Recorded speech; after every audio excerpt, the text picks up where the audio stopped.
George III, who is blamed by Jefferson, of course, as the tyrant. Much of the Declaration of Independence is written against him.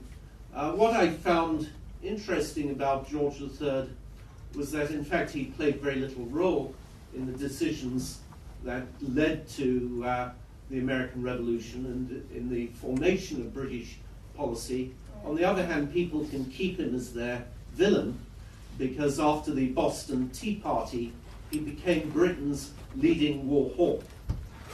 This portrait of him was at the height of the war in 1779, ironically by an American artist, his favorite artist, Benjamin West of Pennsylvania. And at this point of the war, he was literally holding the government together. A Cambridge historian, writing immediately after the Second World War, Herbert Butterfield, said that there was something almost Churchillian about his letters.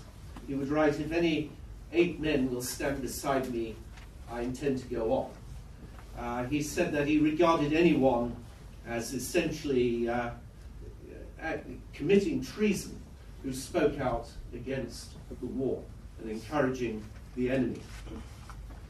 He believed that if Britain lost the war, it would cease to be a major power in Europe.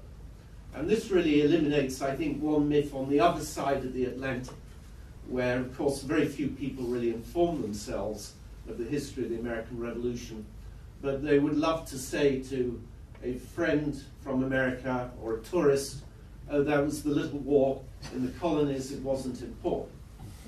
This is one of the longest wars in both British and American history, and the British took it very seriously.